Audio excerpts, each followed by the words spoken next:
Welcome to our show today. I am the producer host, Janice Thompson, and I have 4 distinguished guests here today that'll participate in our panel discussion. And next to me is Phyllis Zich-Budka. She's an author, among other things. Next to her is Mike Maloney. He's librarian and archivist at the Schenectady County Historical Society. And then we have Susanna Risley. I wasn't sure if your last name was Risley or Risley. Thank you. And she is an author. And next to her is Scott Hicks, also an author. So we'll be starting our conversation today with Phyllis. Some of you may remember Phyllis from a few years back. She was part of a Polish history show that I put on to highlight history on Poland, which there really wasn't much on that in our historical society. And since that time, Phyllis has published a book, and we're going to show the title of it here. It's The Masca Dramatic Circle, and it's mainly regarding her parents. I wanted to congratulate Phyllis on this big accomplishment because I told her, when you're ready to publicize it, then we'll come on a show and we'll do that. So here we are today. And so how long were you working on your book? 4 years. 4 years. On and off. Wow. A sense of accomplishment for sure, right? Absolutely. Yeah. Big sense of accomplishment. Even if nobody has read it, I feel good about it. Maybe some people have. I know you have. Yeah, I did read it. Yeah. I was interested in it because I know some of the people from that period, of course, and it's just a big accomplishment. So tell the audience how you kind of got started doing that. And that, I know you were in the attic and you discovered some memoirs. One day I opened this yellow box that was sitting in my attic, and it was a scrapbook that my parents had put together. My father started it because he joined the Masca Dramatic Circle right after it started, and one of their first programs was in the book. And he and my mother met there in 1936, and she joined when she graduated from high school. She was a bit younger. And there were newspaper articles, and there were programs, and there were very few pictures. But also, a lot of it was in Polish. And by that time, I was aware that there was very little on the Schenectady's Polish-American history in our libraries or historical society. And so I felt an obligation to do something about that. So I started scanning the newspaper articles, and I started looking for other information. And to make a long story short, I scanned everything that was in that box. I translated everything that I had to translate. There were newsletters, and so I just kept on going. So, yeah. Well, the hardest part is getting started, right? Absolutely. Yeah. And for something like this, it dawned on me one day that doing it chronologically was the only way to do it, because if you're going to tell a story, you see the group building. Yeah. You see the members being added. You see them accelerating their publicity. Mm-hmm. And then the other thing you see with this group, the more than 50 plays they did in the time period 1933 to 42 were all in Polish. And they were given at the PNA home, Polish National Alliance home on Crane Street in Schenectady. But what you also see is these are all first generation. Their parents were born in a place that what was once Poland, but by the time they came over to Schenectady, that area was ruled by Russia, Prussia, and Austria-Hungary. So these folks, like my parents, were all bilingual. And what you see in their newsletter over time, my mother was newsletter editor, no surprise, at my heritage. What started out as 4 pages in mostly Polish, a few issues later was mostly in English. And so I had to translate the parts that were Polish, the jokes, and it's a real picture of a community. And that was the hardest part, wasn't it? Yeah. Doing the translating. Well, Google Translate and I are good friends. Uh-huh. My Polish is better than it was, and so that's a benefit. Yeah. Well, your father was an actor. He also made trips to Poland back and forth to gather information for these plays. Maska, by the way, the name of the book, again, the Maska Dramatic Circle, means mask in Polish. Right. So that was a nice name for the book, I thought. And my father was a Polish Boy Scout leader, and in 1936, about 150 young first-generation people, Polish Americans, from Schenectady, but lots from Chicago, Buffalo, all around, went over to Poland for a month. And 1936 was an interesting time, if you remember what was going on. And so first of all, the Olympics were in Germany, right? They were in Germany, 1936. And so they went over in July, early July, on the Batory, along with people who were going to the Olympics.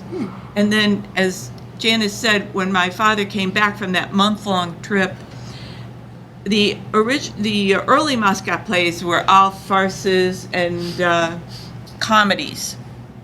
And after my father came back, there was a bit of a shift in tone in a couple of the plays that they did, more sober, again in Polish still, but more sober. There's one about a legionnaire on the field of glory, and that was about World War I in Poland. So definitely it had an influence.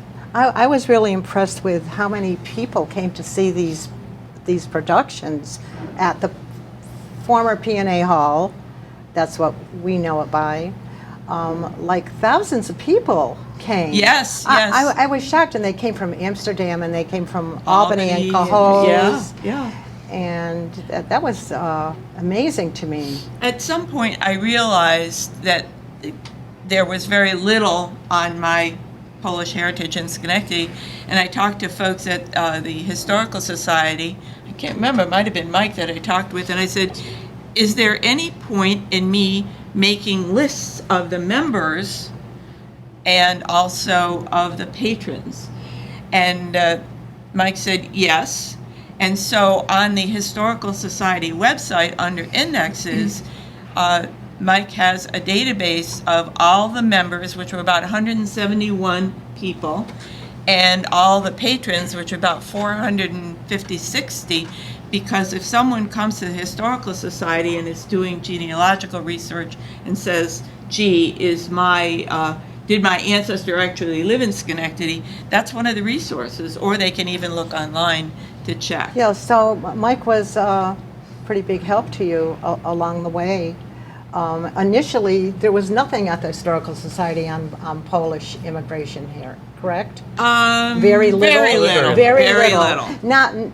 Nothing like compared to the Italian, for instance. Even the Italian, some of the more recent immigrant groups, we don't have a lot on. It's mostly the older immigrant groups, the Dutch, of course. Of course, the Dutch. Yes. The English, some German. Yeah. So those are really represented at our Historical Society, and some of the later immigrant groups, less so. Less so. But So the now you have first quite a trip, bit. when I got the hard copies, I took them to the Historical Society and to the library, and that's why I said feels good to me that Yeah. I did that. Yeah, And a lot of our collections are, based on people like Phyllis who donate materials to us. Yeah. That's how we get the majority of our collections are people who donate to us. Yes. If anyone does have any materials that they think might be relevant to Schenectady's history, Yeah. it would always be great, and we would always accept them over at the Historical Society. okay. Now, just to bring in Susanna and Scott, had either of you, before we met last week at the Historical Society, been to our Historical Society? Had either one of you been there? I am a member of the Historical Society. You're a member of it. Well, certainly you've been But there. I mean, then. I haven't always taken advantage of their offerings, but Yeah, well, hopefully by the time we're through with our show today, we do have a second part. This first part is being shown on My 4 Albany. So we're going to have a second phase after, so we'll get to talk with everyone even further. I gave a workshop there, a writing workshop several years ago, a memoir writing workshop. At the Historical Society? Yeah, Oh, mhm, nice. yeah. Because you do, well, that's what you do, you give workshops. Yes. And you're funded by the New York State Council of the Arts. Sometimes, a lot of different places. Yes. That's wonderful. And then a little bit later, we're going to have a few poetry readings from Scott, so that'll be something I'm looking forward to. And I have a couple of little pieces too later, so everybody needs to stay tuned. So recently you gave a presentation at the Historical Society, which I attended, and it was very nicely attended. It was in conjunction with someone else who was also self-publishing. And you had kind of Facebooked her in or something. Through Skype, Skype, Skype. yes. So it was Skype. That was our first attempt at Skyping. Oh, that was the Susan. first Yes, thing? and Well, I thought that went very well. It did, yes. Yeah. What I think it did, and what I hope today does, is encourage people to start getting some of their pictures together, because that's a great resource. Maybe their poetry, because this today isn't just about nonfiction, it's also about fiction. And just kind of, that's the first step. And then the library's offering some programs, which I'll mention later about the times and dates on those. But Phyllis, back to you. You've also done some other publications too. Yeah. Not just this book, which I'm going to hold up again for people to see the lovely cover, and on the back is a picture of Phyllis and some of a bio on Phyllis, actually. So we gave a workshop at the Historical Society on the various kinds of self-publishing. And about 4 years ago, a couple of us asked the Historical Society to sponsor an organizing meeting for people of Eastern European background to do something to prime the pump and get our heritage documented. And so what people wanted was a newsletter. So this is part of our collection of the Project to Discover Schenectady County's Eastern European Roots newsletter. And it's all electronic. We've done 15 issues to date. We do about 4 a year. And the electronic copies are on the Schenectady County Public Library's History and Genealogy website, which you can get to from the Historical Society. There's a link, right? Correct. Yeah. And people are writing short stories, not stories. They're documenting their family history. They're taking old pictures and writing a story around them. We have someone who's done seven chapters, let's call them, and has a couple more to do. And he is happy that he has a place to publish and capture his family's history. There's another man who, I've never met him, and he doesn't live locally, but he heard about the newsletter, had relatives from Schenectady County, and he's written a couple chapters.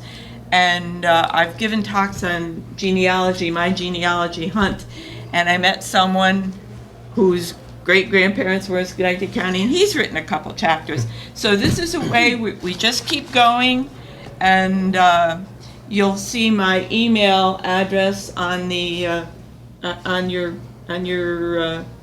promo, right? So if people if they want to become get on my distribution list or do some writing themselves, please contact me.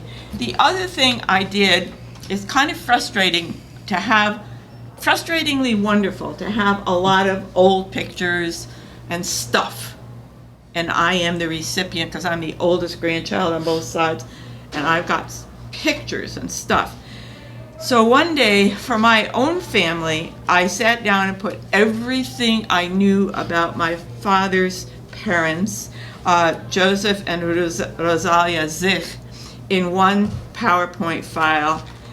And I actually had to update it a few years later. But I went to Copy Center and had maybe 10 copies made, a bunch of pages. But here again, I gave it to the family. I have a sense of accomplishment, a sense of peace that I've done my part. I'm not done, by the way. I've got tons more to do. But everything I know about that set of grandparents is here.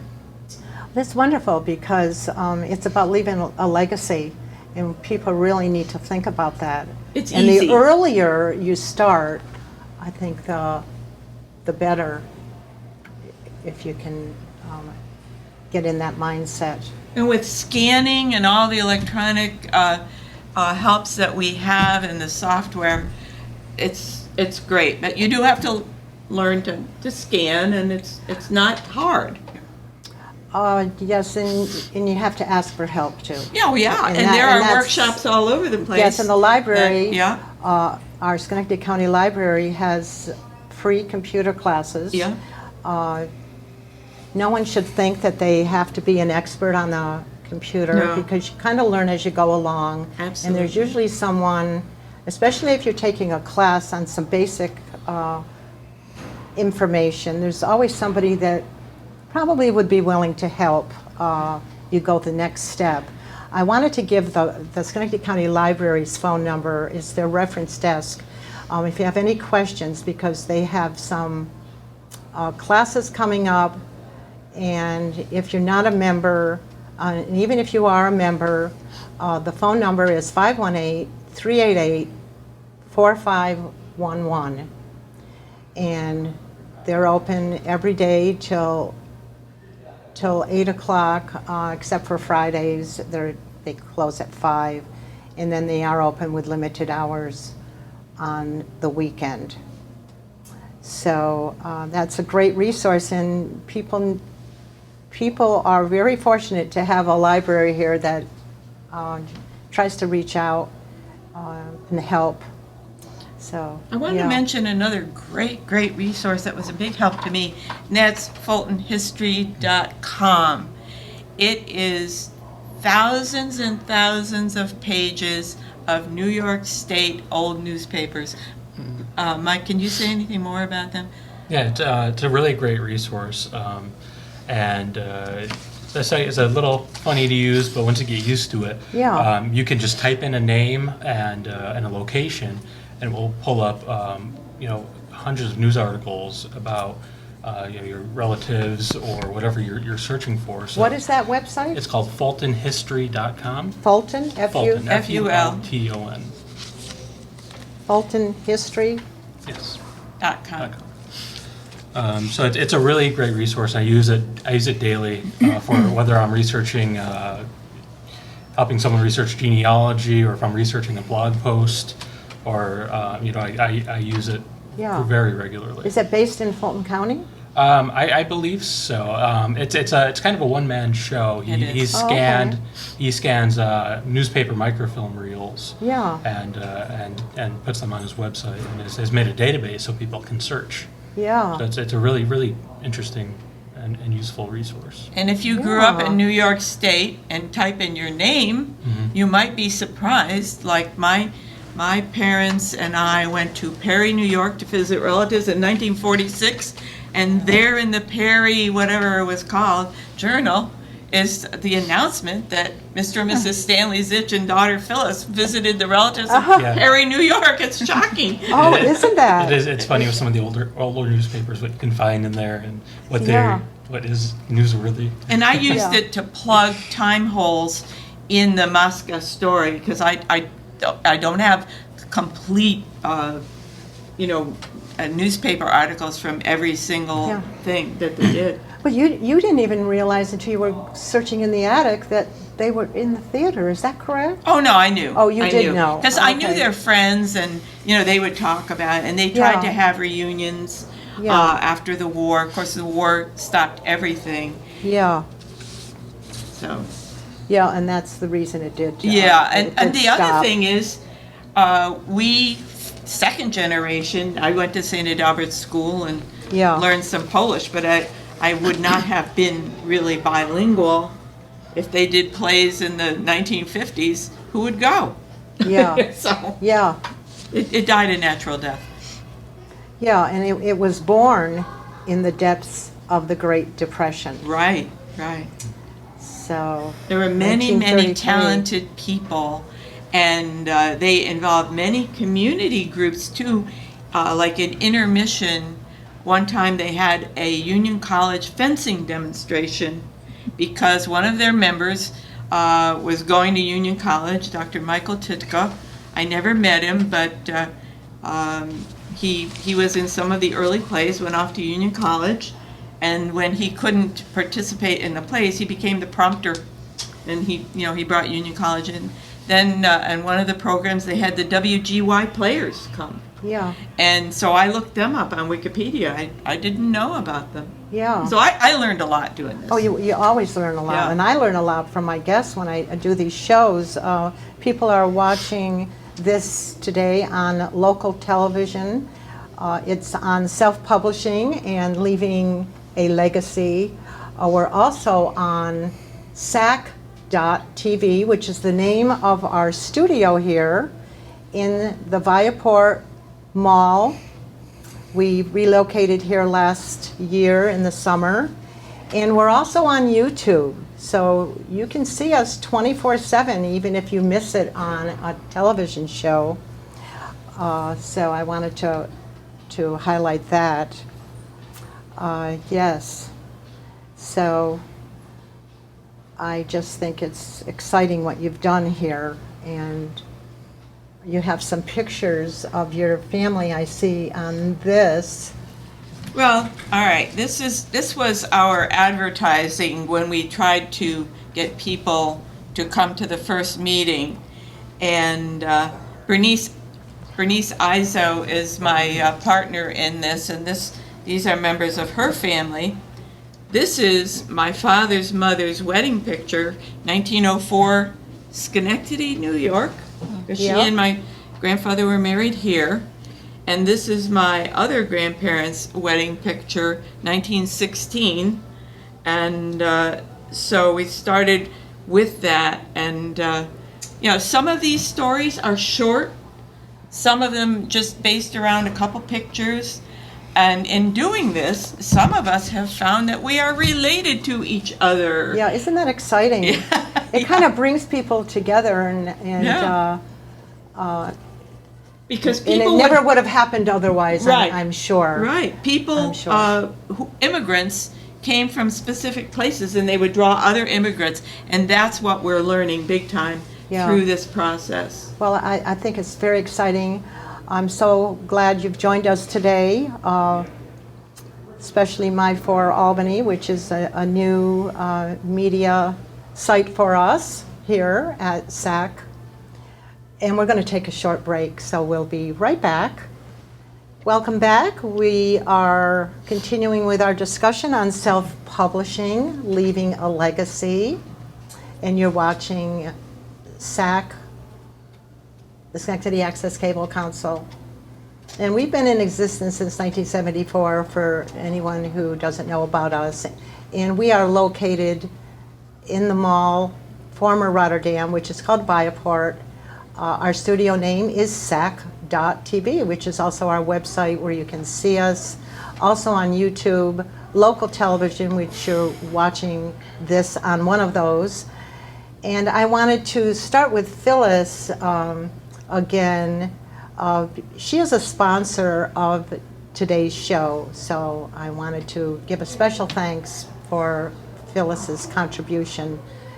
We are a nonprofit, a 501c3.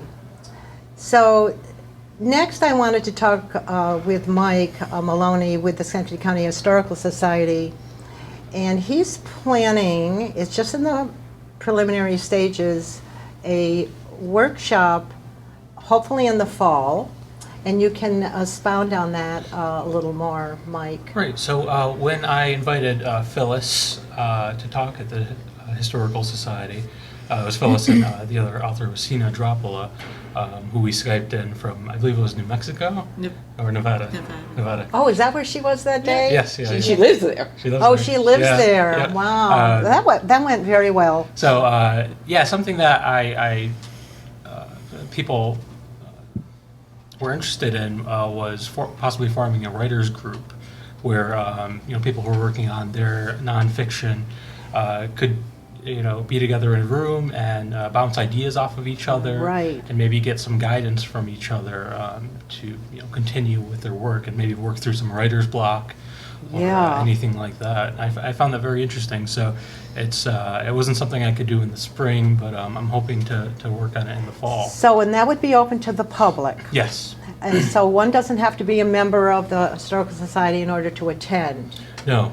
Okay, but But to be a member. It always helps to be a member. It's It not does. It's not a big cost. It's $25 a year for an Right. individual membership. I'm a member, and I know Yes. Phyllis is a member, and it allows you to come to the lectures or the seminars for free. It grants you access to a lot of our programs, as well as it gets you access to our research library and our museum as well. Yeah, and a lot of people don't know a lot about the research aspect Right. and the genealogy. So We just have a wealth of genealogical information and local history information at our library and in our archives. Yeah. And not just published material. Yeah. But we also have a lot of primary source material, diaries, legal material, deeds, all that sort of stuff.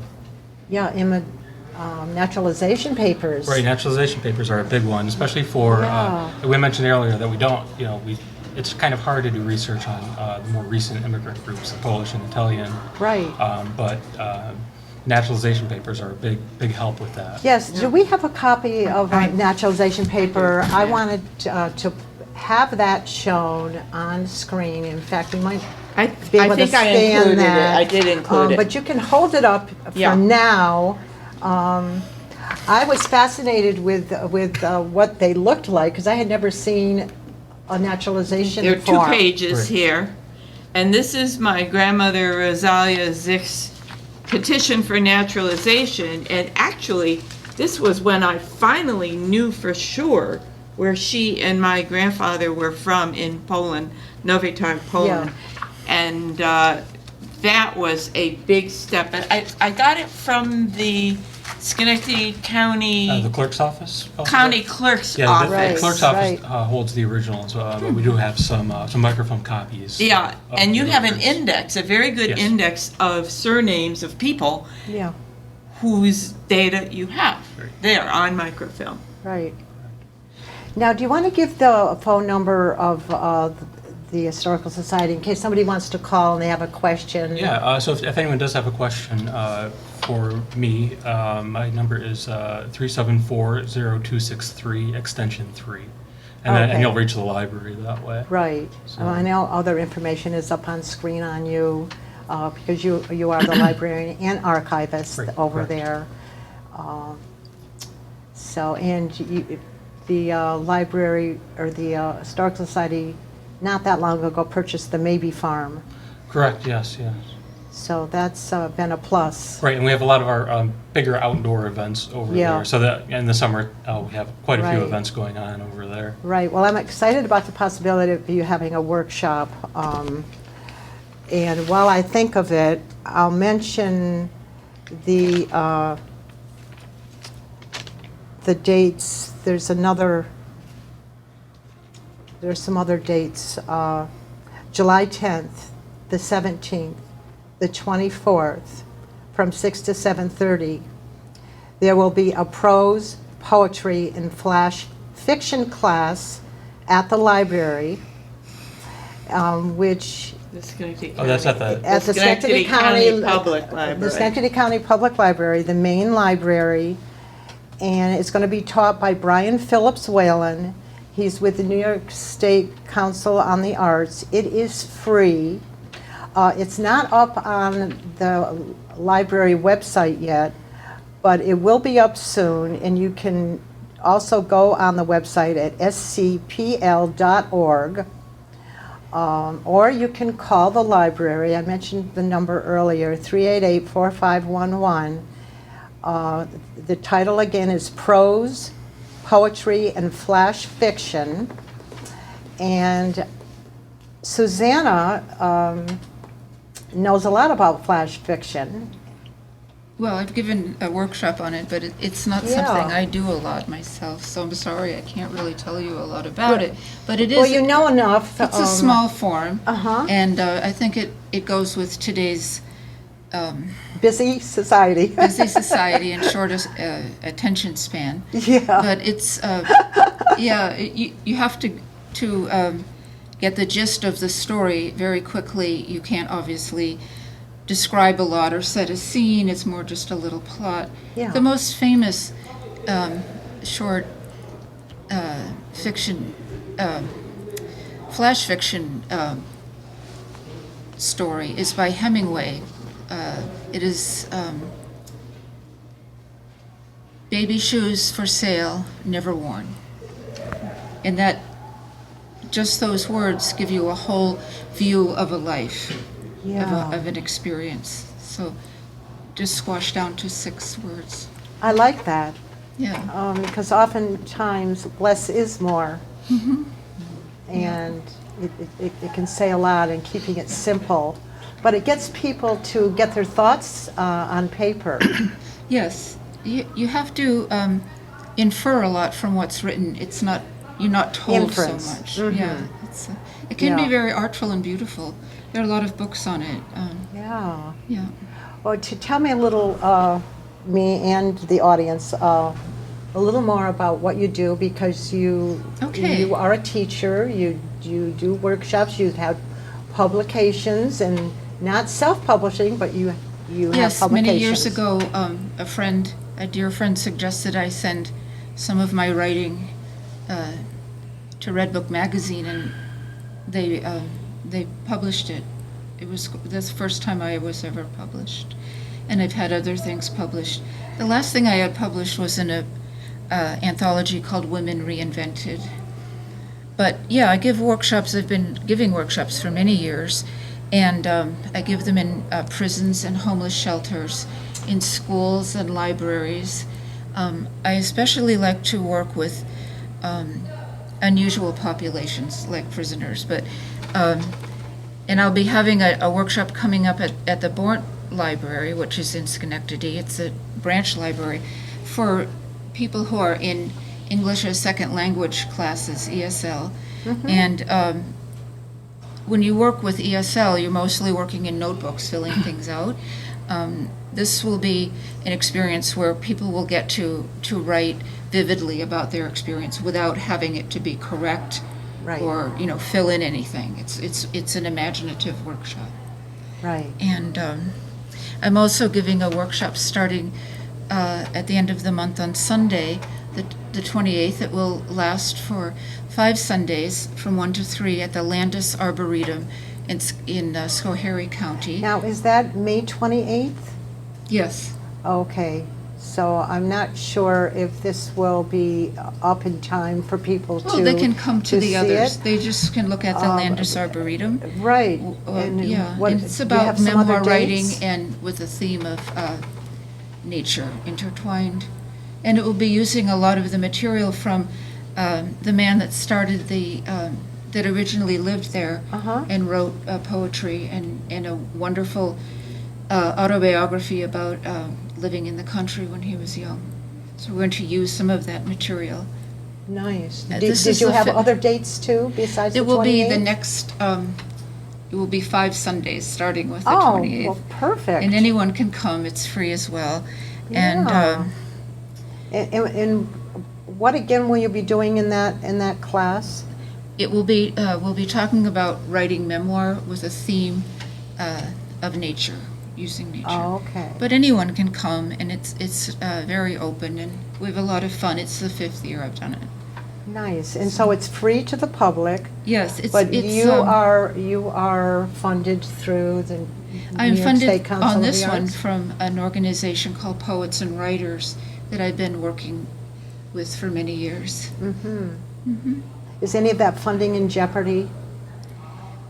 Not that I know of right now. Well, that's good to hear. Yeah, they're in New That's York. really- They give funds for writers all over New York State to give workshops, and I've done a lot of them in rural libraries, which I really, really loved. Oh, nice. Talking to farmers and hearing stories of people who wouldn't naturally think to write. You know, Right. sometimes they have the most interesting lives. to Have you me. inspired, do you think, a lot of people to put their thoughts on paper and to get moving in the direction of publishing?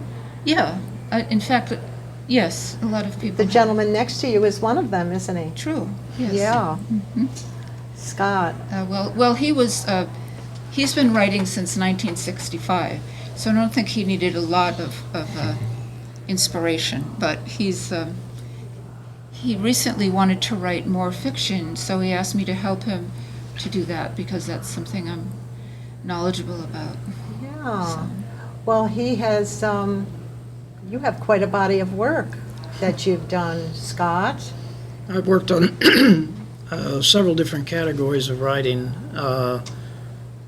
I started scribbling poems about somewhere in 1965. I have a lot of scribbly poems Yeah. too, and I think I'm going to have to do something with them. It was a number of years before I began to put them together, you know. And That's so inspiring because people are watching today and they say, wow, I've got these poems too. What can I do? How can I get started? well, I've done all my own editing, which is not so good always, but Uh-huh. so I have 2 volumes on it. The first one was the Poems of Enduring Consolation between 1985 and 2005. 1965 and 2005. And then Honoring the Past, 2005 to 2010. And I'm just finishing up the 3rd volume of poetry. I also, in order to honor my grandmother, I started a historical novel, which is called An American Family's Odyssey. You want to hold that up so people can just see? I know it's The not- first part is called Virginia's Vexing Waters, and the second part is called The Lure of Carolina's Western Waters. And this will, there's only one more volume planned. I've been working on that for 20 years, Yeah. you know, not consistently. And the 3rd volume I will do, hopefully shortly, and it'll be from 1642 to 1920. Wow. be a- Now, your goal is to certainly leave a legacy. To leave a which legacy you for will. my own 2 daughters. Uh-huh. All of my work is to leave a legacy for my own 2 daughters. Sure, and not uh, necessarily to make an income from it. No. Okay. And, So people may be thinking in that line, you know, I want to publish, I want to make a lot of money, but not necessarily. That's the found in case. life you rush through too much. Yes. And you pass too many things by. And part of my writing and leaving a legacy for the girls is to go back and take a look Right. at what transpired Right. through all those years, and I want them to know about that. Right, and I think that's Phyllis's thought on it too. Yeah, Absolutely. yeah, and Yes. that, so, you know, that's a very important motivation for me. Well, that's inspiring to me, and I'm sure the audience gleans from that as well. Yeah, why don't you read a couple I do have of a your couple poems. Since I'm from the Southwest, they're Whereabouts? poems, Oklahoma. Okay. Some of my family's in Kansas, and so the two poems I brought were set in the West, really. Yes. One is called "Woman at the Edge of a Field." It's about my cousin. At the edge of a winter's planted field, her shawl tinted to the tones of the earth, reflecting the same light beige even at winter, face slashed by the mightiest flight of the plains. Her gaze turned from me, pensiveness weighted by so much, dear losses impinging on every sinew, yet she is always present for their passing over. Who knows what dreams forfeited? Only the wind lifts up what is behind. Dreams unfulfilled yet linger, useful for being lent to those who follow.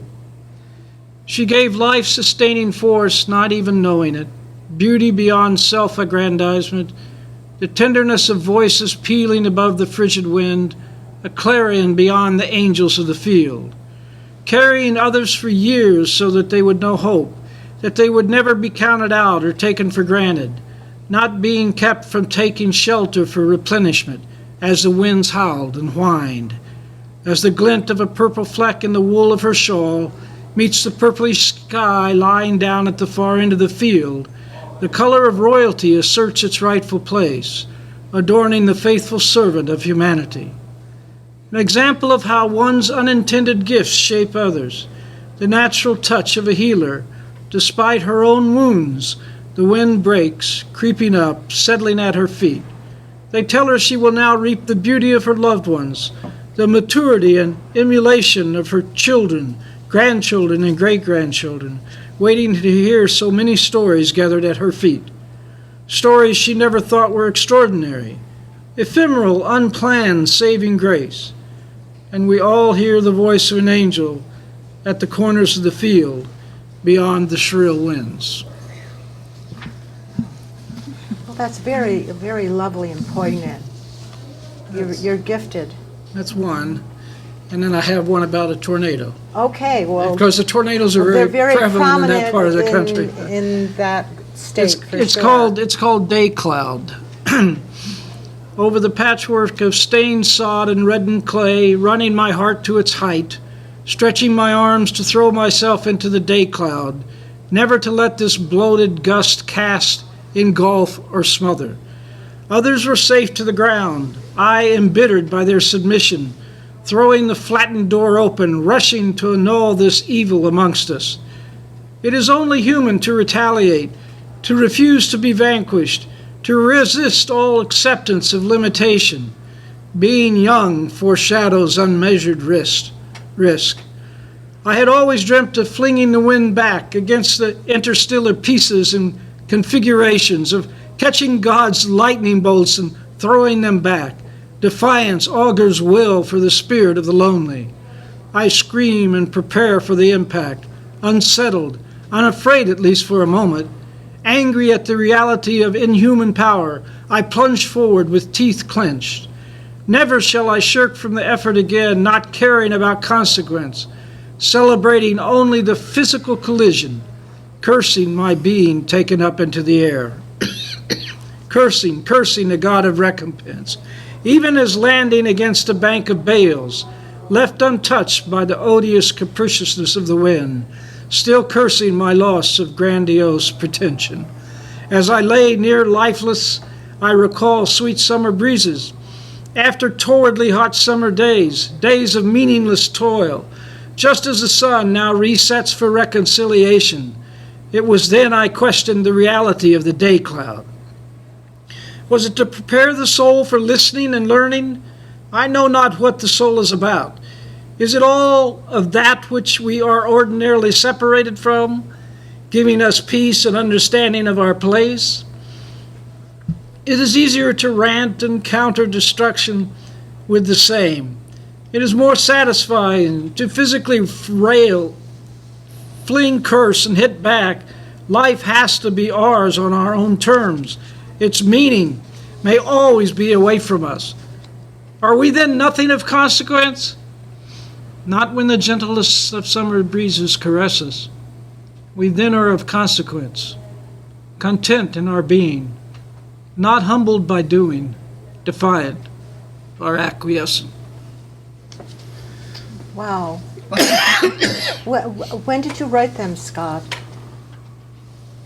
Approximately. Not within the last, these two were within the last couple of years. Uh-huh.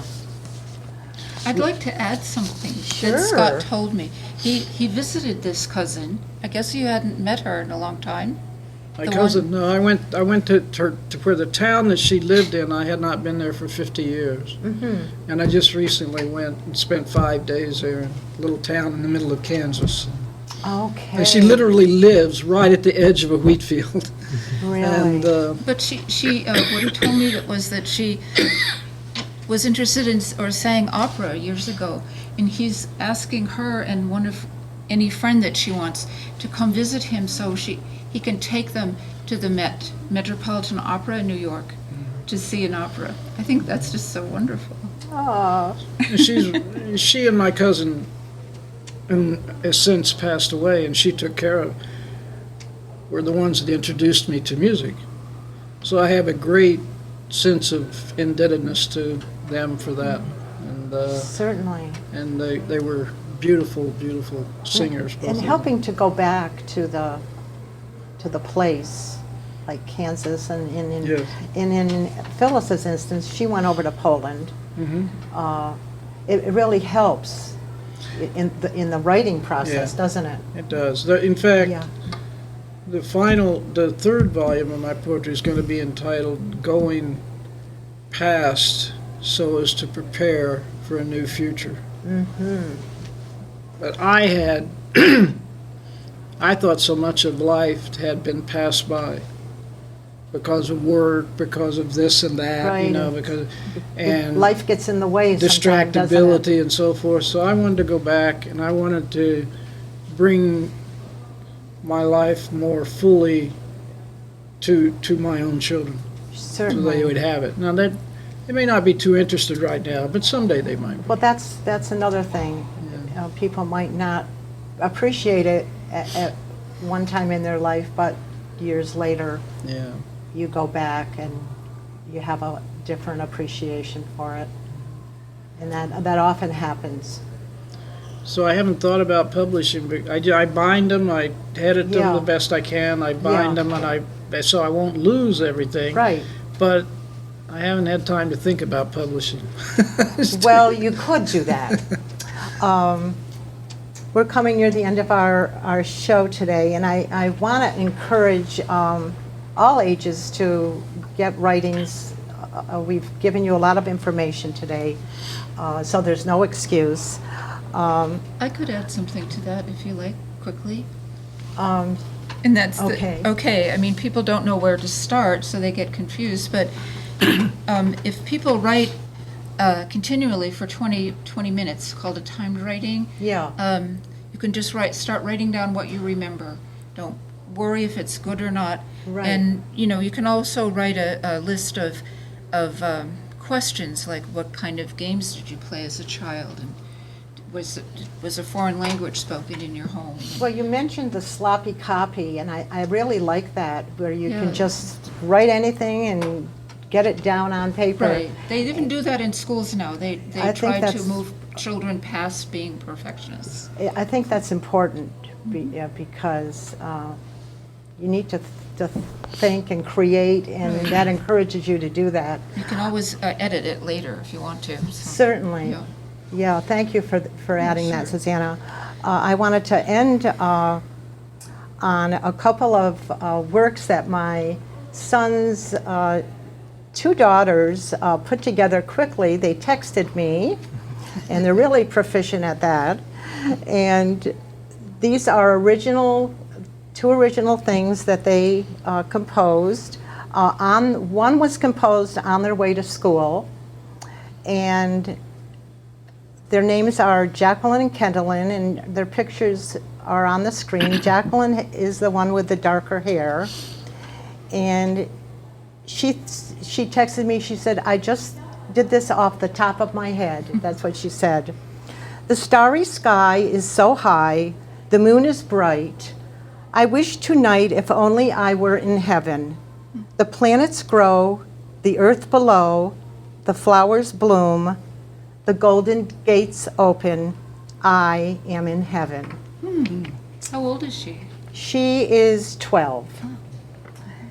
And the two of them on their way to school sent this to me. The end of school is here. Summer will appear, swimming and playing in the pool. In the hot Arizona sun will keep us cool. Church camp is coming. We are going to have a blast. We go hiking and biking through the desert, the zip line and rock wall too. Before we know it, summer will end and we're back in school.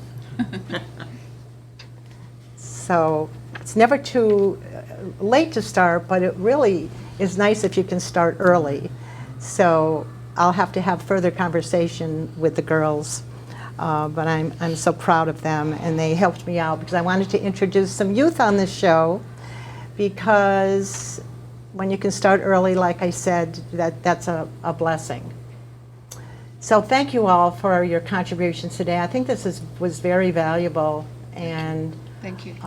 we have enough information on screen. People can call you or they can email you, and maybe we'll do a follow-up show. You never know. So thank everyone for tuning in today. I'm the producer host. I am Janice Thompson. Thank you for tuning in.